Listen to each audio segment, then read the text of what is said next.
Hello students, बढ़िया ना? जी sir, बढ़िया, फर्स्ट क्लास। मेरा भी हालचाल ठीक है, आपका भी उम्मीद करता हूँ बहुत अच्छा होगा। डिडक्शन का लास्ट टॉपिक, जो बचे खुचे डिडक्शंस हैं उनको हम आज ओवर करेंगे।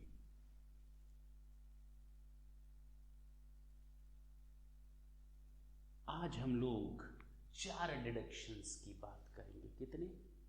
4।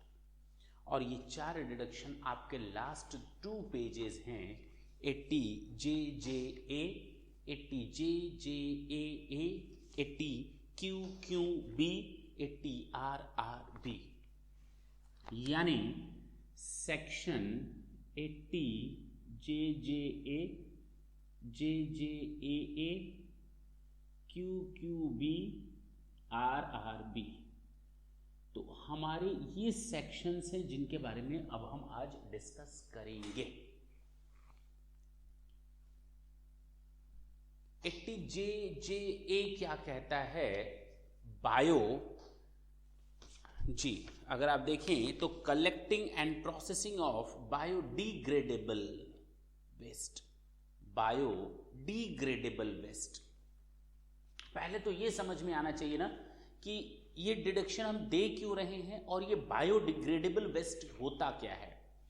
आपके घर देखिए ना कितना वेस्ट निकलता है, सब्जियों का वेस्ट निकलता है, फलों का वेस्ट निकलता है कि नहीं निकलता है? हाँ सर, निकलता है।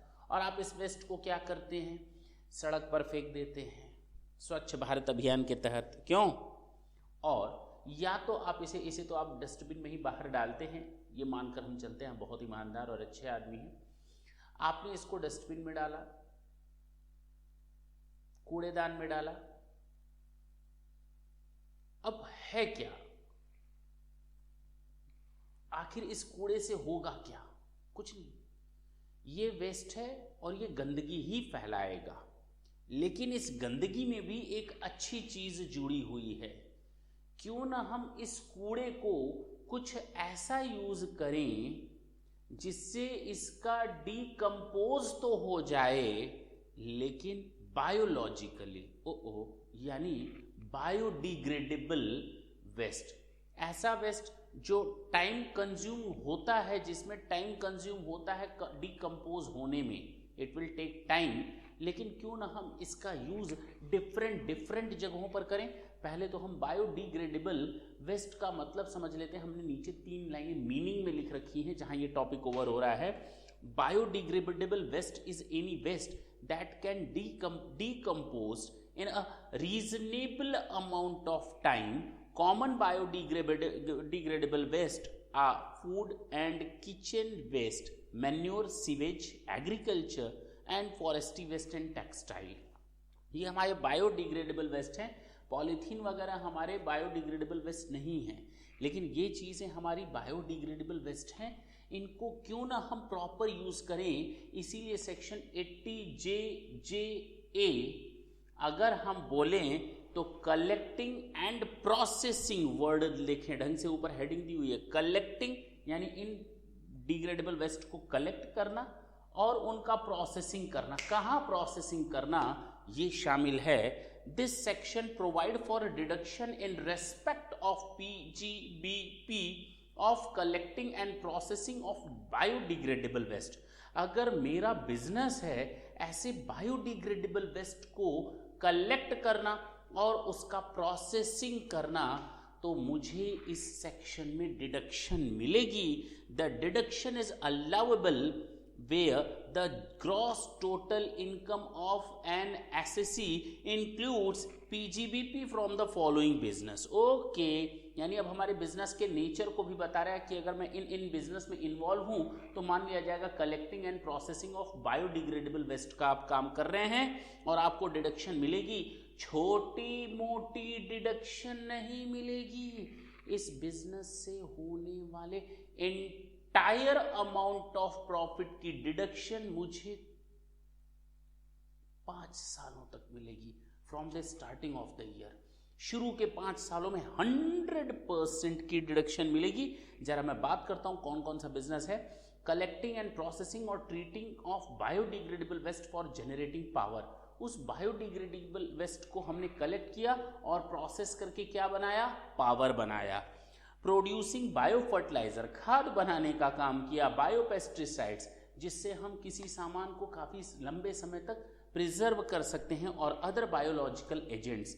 और प्रोड्यूसिंग बायोगैस और मेकिंग पैलेट्स और ब्रिकेट्स फॉर फ्यूल और ऑर्गेनिक मैन्योर। इन टोटलिटी आप ये कहना चाह रहे हैं इससे गैस बना लो, इससे फ्यूल को यूज़ कर लो, हाँ या ना, या इससे बायो फर्टिलाइज़र बना लो, या फिर इससे पावर बना लो, या पेस्टिसाइड्स बना लो, या बायोलॉजिकल एजेंट्स का जो काम करता हो वो चीज़ें आप प्रिपेयर कर लो, आपको डिडक्शन मिलेगी 100%। जी हाँ, 5 सालों तक, और ये सेक्शन खत्म हो गया। 80JJAA की बात करेंगे, बहुत ही प्यारा और बढ़िया सेक्शन है, employment of new employees. 80JJAA जो हमारा है वो एम्प्लॉयमेंट ऑफ न्यू एम्प्लॉयज के लिए बेनिफिट है। 80JJAA वैसे तो देखा जाए 2 बार जा, एक बार जा फिर दूसरी बार जा, JA जा, JA जा, एक बार जाना फिर दूसरी बार जाने का मतलब आना, 2 निगेटिव मिलकर के एक पॉजिटिव बनाते हैं, तो 2 बार जाने का मतलब एक बार आना। याद रखना थोड़ा आसान है। एम्प्लॉयज़ को आने देना, नए एम्प्लॉयज़ की भर्ती करना। गवर्नमेंट ने कहा अगर आपने नए एम्प्लॉयज़ की अपॉइंटमेंट की है, नए एम्प्लॉयज़ का मतलब ये कि पिछले साल की आखिर तारीख को 31 मार्च को जितने एम्प्लॉयज़ थे उससे ज़्यादा एम्प्लॉयज़ इस साल के अंत में होने चाहिए। इनको हम कहते हैं एडिशनल एम्प्लॉयज़। और हमें इन्हीं एडिशनल एम्प्लॉयज़ को रखने पर अपने यहाँ उनकी एक्सेस कॉस्ट का डिडक्शन मिलता है। सर आप कहना ये चाह रहे हैं कि जो मेरे खाते में ज़्यादा बढ़ी हुई सैलरी दिखेगी उन एडिशनल एम्प्लॉयज़ की, तो उस एडिशनल सैलरी का हमको डिडक्शन मिलने जा रहा है क्या? आपने बिल्कुल सही बात बोली, आपने बिल्कुल सही बात बोली कि जो मेरे ऊपर एडिशनल कॉस्ट ऑफ एम्प्लॉयज़ आएगा उसका मुझे 1, 2, 10, 20% का गवर्नमेंट बेनिफिट नहीं देने जा रही। सोचो, जितना भी मैंने इस साल नए वर्कर्स रखे हैं, 2 मिनट के लिए मैं मान लेता हूँ नए वर्कर्स समझाने के लिए, उनको दिए जाने वाला जितना भी एडिशनल बेनिफिट है यानी पूरी की पूरी एम्प्लॉयज़ कॉस्ट यानी कि सैलरी है उसका 90%, यस सर 90%, 10, 20, 30, 40 नहीं, एग्जैक्ट 90% एडिशनल एम्प्लॉयज कॉस्ट का I will get the benefit, but yes not in the same previous year but it will be spread over in 3 consecutive years and started from the year in which the new employees are recruited. Is it clear? जी sir, यानी आप कहना चाहते हैं पहले साल 30% का additional cost का बेनिफिट, दूसरे साल 30% का, तीसरे साल 30% का। जरा ये भी दिमाग में बैठा लो, केवल एक बार इसका डिडक्शन मिलता है, बार बार का मतलब उसी एम्प्लॉय को इस साल बेनिफिट दे दिया 30%, अगले साल 30, उसके अगले साल 30। अब ये एम्प्लॉय इस साल एक बार इसको बेनिफिट मिल गया, ये अगले साल के लिए पुराना हो जाएगा। ये नहीं कि आप इसको हर साल नया बानो या इसको निकाल करके नया रख लो ना, ये भी नहीं कर सकते आप, क्योंकि नंबर ऑफ एम्प्लॉयज़ पिछले साल के एंड से इस साल उससे ज़्यादा होने चाहिए और उसकी कुछ क्राइटेरिया हैं, अभी हम डिस्कस करते हैं। तो मेरी बात आपको कुछ समझ में आई होगी। जी sir. Section 80JJAA provides that the deduction thereunder shall be available to an SSE driving profit from manufacturing of goods in its factory। तो ये देखो ना, मैन्युफैक्चरिंग सेक्टर में ज़्यादा से ज़्यादा एम्प्लॉयज़ को शामिल करने की बात हो रही है। अच्छा, where the GTI of such an SSE includes any PGBP from the factory, it would be allowed a deduction of an amount equal to 30% of the additional wages paid to the new regular workmen, okay, employed by the SSE in such factory in the previous year for 3 assessment years including the assessment year relevant to the previous year in which the such employment was employed। That's it। इतना so simple, इतनी tough language लिख देते हैं ना, दिमाग की दही हो जाती है। तो सीधी सी बात ये समझ लो ना कि हमने जो एडिशनल वेजेस दिया उस एडिशनल वेजेस का 90% ले लो, 30% इस साल, 30% अगले साल, उसका 30% अगले साल। ये एडिशनल वेजेस कैसे कैलकुलेट होगा अभी हम बात करते हैं।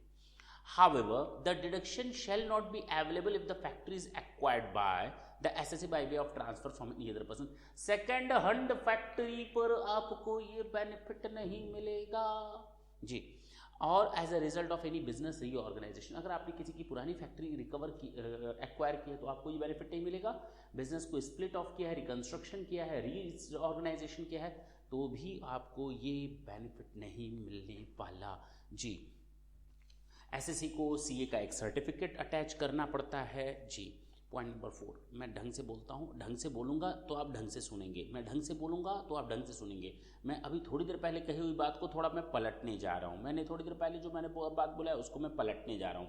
कैसे पलटूंगा, जरा ढंग से सुने। Point number 4, in case of a new factory, अभी मैंने थोड़ी देर पहले बोला कि सेकेंड हैंड फैक्ट्री पर नहीं मिलेगा। मैंने सेकेंड हैंड फैक्ट्री बोली, मैं किसी की पुरानी फैक्ट्री खरीद रहा हूं तो वहां ये बेनिफिट नहीं मिलेगा। मैंने कहा मेरा नया बिजनेस है या मेरा एग्जिस्टिंग बिजनेस है, in both of these two businesses I can get the benefit. मेरा पुराना बिजनेस है, मेरा नया बिजनेस है। Now in both of these two situations I can get the benefit, but the first of all we will discuss about the new business. In case of new factory, in the first year it employs more than 50 regular workmen. अगर 50 से ज़्यादा workman होंगे नए factory नए business के case में, तो आपको 80 JJAA का बेनिफिट मिलेगा, अदरवाइज 80 JJAA का बेनिफिट नहीं मिलेगा। 50 एम्प्लॉयज़ तक कोई फायदा नहीं है। मतलब ऐसा नहीं कि एम्प्लॉय मत रख लेना, ना रखना, रखो, लेकिन आपको इस सेक्शन में डिडक्शन नहीं मिलेगा जी। Additional wages would mean the wages paid to new regular workman in excess of 50 workman employed during the previous year. बात खत्म। नए बिजनेस के केस में 50 एम्प्लॉयज को इधर रखो, इसके ऊपर के जितने भी एम्प्लॉयज होंगे those employees will be covered as an additional employee and additional cost of employee would be calculated now. Okay, और जितनी एडिशनल एम्प्लॉय कॉस्ट आएगी उसका 90% आप 3 सालों में बराबर बराबर ले लेंगे। In case of an existing factory, the number of regular workman employed during the relevant previous year should be equal to और at least 110% of the regular workman employed in such factory as on the last day of the. Okay, इस साल के अंत में जितने worker हैं वो पिछले साल के अंत में होने वाले वर्कर से 110% से ज्यादा होने चाहिए या उसके बराबर होने चाहिए, तभी आपको एडिशनल कॉस्ट का बेनिफिट मिलेगा जी।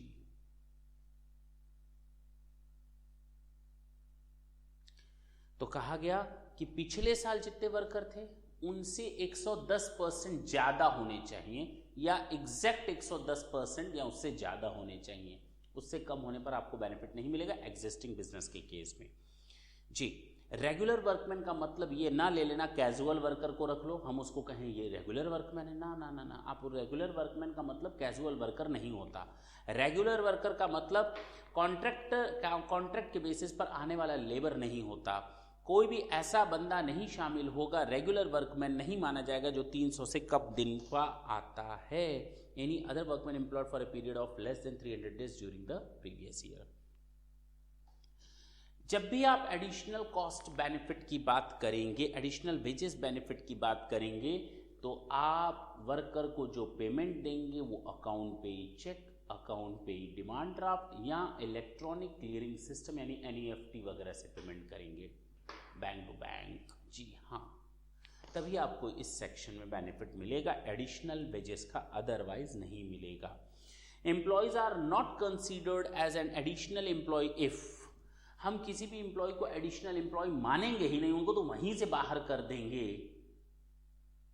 अगर उनका इमोल्यूमेंट्स 25,000 रुपए से ज्यादा है तो। 25,000 से ज्यादा है तो किनारे कर दो, उस पर बेनिफिट नहीं मिलेगा। हाई फाई बंदा रख रहे हो और बेनिफिट ले रहे हो, ठीक है ना। एम्प्लॉयड, अच्छा, he doesn't participate in RPF, recognise provident fund में इसने पार्टिसिपेशन नहीं किया है। उसने रिकॉग्नाइज प्रोविडेंट फंड में पार्टिसिपेशन नहीं किया, यानी कि मेरे यहाँ कोई भी एम्प्लॉय तभी वो एम्प्लॉय माना जाएगा एडिशनल जब वो रिकॉग्नाइज प्रोविडेंट फंड में पार्टिसिपेशन करता हो और साथ ही साथ कम से कम 240 दिनों के लिए पिछले साल एम्प्लॉयड हुआ हो। और जब भी हम वेजेस की बात करते हैं एडिशनल वेजेस की, तो उसमें शामिल नहीं होगा प्रोविडेंट फंड। अगर थोड़ा कन्फ्यूज़न है तो मैं इस कन्फ्यूज़न को फिर दूर करता हूँ।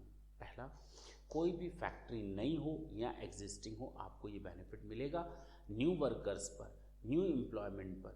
अगर एग्जिस्टिंग है तो पिछले साल से 110% ज़्यादा वर्कर होने चाहिए या एग्जैक्ट 110% वर्कर नए होने चाहिए। दूसरा, न्यू फैक्ट्री है तो 50 वर्कर तक आपको कोई बेनिफिट नहीं मिलने वाला, इसके ऊपर बेनिफिट मिलेगा।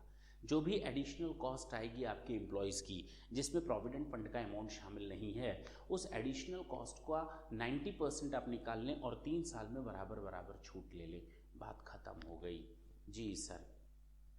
इसके अलावा मैंने बताया कि पीजीबीपी का बिजनेस होना चाहिए। बाकी कहानी तो आप समझ ही चुके हैं कि मैंने आपको क्या बताया। रेगुलर वर्कमैन का मतलब कैजुअल वर्कर नहीं होता, कॉन्ट्रैक्चुअल वर्कर नहीं होता, और कोई भी ऐसा वर्कर शामिल नहीं होगा रेगुलर वर्कमैन में जिसको कम से कम 200-300 से कम दिन के लिए रखा गया हो। अब आते हैं तीसरे सेक्शन पे, सेक्शन 80QQB। सेक्शन 80QQB, जब हमने आपको बायोडिग्रेडेबल वेस्ट के बारे में बताया, बहुत बड़ी बात है कि हिंदुस्तान में ऐसी कंपनियां आगे आएँ, उनको प्रमोट करने के लिए शुरू के 5 साल तक 100% का डिडक्शन दिया गया। मैन्युफैक्चरिंग सेक्टर में एम्प्लॉयज़ को ज़्यादा से ज़्यादा मेक इन इंडिया बनाने के लिए, ज़्यादा से ज़्यादा अपॉइंटमेंट या एम्प्लॉयमेंट देने के लिए बोला गया कि हम आपको 90% तक एडिशनल एम्प्लॉय कॉस्ट का बेनिफिट देंगे 3 सालों तक। जी सर। 80QQB की बात करते हैं। Royalty income of authors of certain books other than text book. जो ऑथर्स होते हैं ना, जो किताब लिखने का काम करते हैं, उनको हम QQB देते हैं। क्यों नहीं देते, QQB देते हैं। बी मतलब बुक होता है। क्यों बुक लिखा तूने, ये सरदर्द हो गया, तुमने बुक लिखी तो सरदर्द हो गया, क्यों लिखी बुक तूने, तो QB, तो QQB आपको बेनिफिट मिलता है। अगर आप ऑथर हैं, आप बुक्स लिखने का काम करते हैं तो आपको बेनिफिट मिलेगा, लेकिन ध्यान देंगे ये टेक्स्ट बुक नहीं होनी चाहिए, ये टेक्स्ट बुक नहीं होनी चाहिए, स्कूल के लिए गाइड नहीं होनी चाहिए, कमेंट्रीज नहीं होनी चाहिए, न्यूज़पेपर में नहीं आना चाहिए, journal, pamphlets and other publication of similar nature नहीं होनी चाहिए।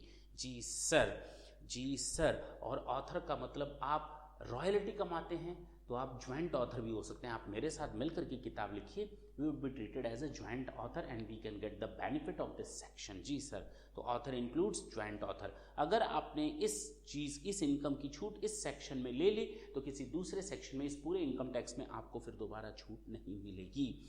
कौन लायक है इसके? An individual resident in India.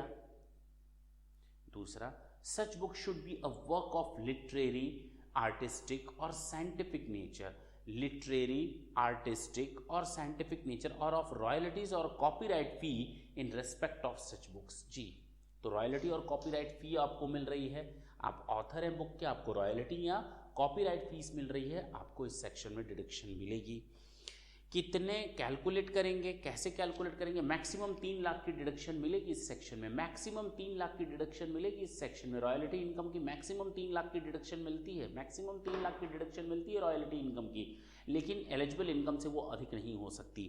Eligible income कितनी है उसके लिए कैलकुलेशन करते हैं, यानी कि एलिजिबल इनकम या 3 लाख, जो दोनों में से कम हो, एलिजिबल इनकम या 3 लाख, जो दोनों में से कम हो, एलिजिबल इनकम 3 लाख, जो दोनों में से कम हो। तो एलिजिबल इनकम का कैलकुलेशन कैसे करेंगे?